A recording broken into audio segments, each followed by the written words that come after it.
Gusl, taking a bath, something which we do every day. But if you think about it, it's a pretty important part of your religion. Because if you are not ritually pure, you cannot perform some important religious deeds. And how much time and effort you put into learning the correct manner of ghusl, and how consciously and how well you perform the ghusl shows your concern for the way you stand before Allah. Because al-ghuslu amana bayna al-abdi wa bayna rabbihi. Ghusl is a trust between you and your Rabb. And we really can't emphasize the importance of ghusl enough.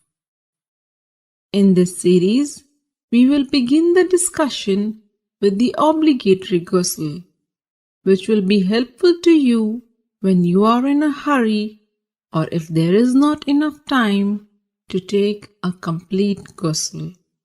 Next, I will take you step by step through the etiquettes of the complete ghusl, where we will discuss the sunnah acts of ghusl. And finally, in the next video, we will answer some frequently asked questions about ghusl. Alhamdulillah, all the information and answers are taken from the writings and fatwa of the scholars. So let's begin. There are two kinds of ritual impurities: the minor impurity and the major impurity, which occurs as a result of janaba, haid or nifas. To achieve tahara from the minor impurity, you only need to renew your wudu, ablution, whereas in the case of major impurity, you need to take a ghusl. And ghusl can be taken in two ways: a complete ghusl with all the sunnahs of the Prophet, and a partial or a sufficient ghusl, which means only doing what is obligatory to free yourself from the ritual impurity. So what are these obligatory acts of ghusl? A beforehand niyyah, intention that you are taking this bath to purify yourself from the major ritual impurity, rinsing your mouth and nose, and letting water run over your entire body at least once. Make sure it reaches every part of it, even your scalp under the thick hair. If you manage to do this much, then you have purified yourself from the major ritual impurity. As for the complete ghusl, and this is the mustahab one, and it is how the Prophet ﷺ took a bath. And this is how you do it.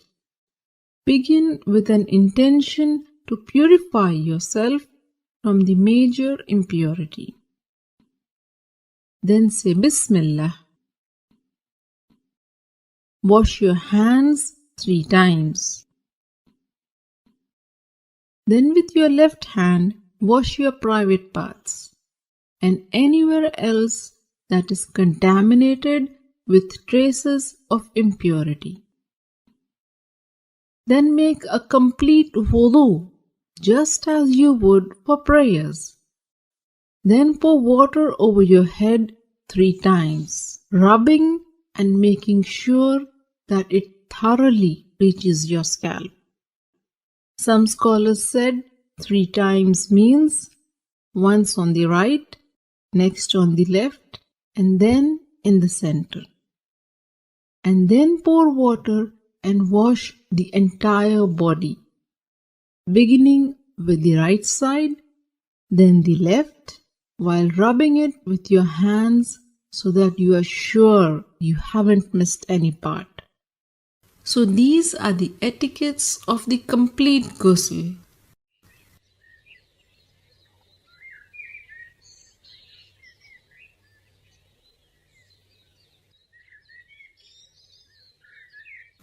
Gusl essentially means letting water run over every part of your body.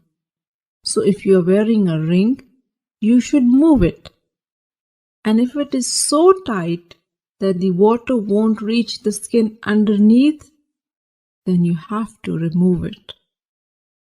Cosmetic items which form a barrier and prevent the water from reaching your skin must also be taken off. In a narration of Maymuna radiallahu ta'ala anha, it is mentioned that the Prophet sallallahu alaihi wasallam moved away from the spot where he had been taking ghusl, and then he washed his feet. Sheikh Ibn al-Uthaymeen rahimahullah explained that what is apparent from the various narrations is that the Prophet washed his feet after ghusl only when there was a need. Like if the floor is made of dirt, and if the feet are not washed, they will remain soiled. So you may want to wash your feet after ghusl if there is a need. With this, you are now well informed about the how-to of the perfect ghusl. For more how-to guides, subscribe to the Striving Muslimah YouTube channel.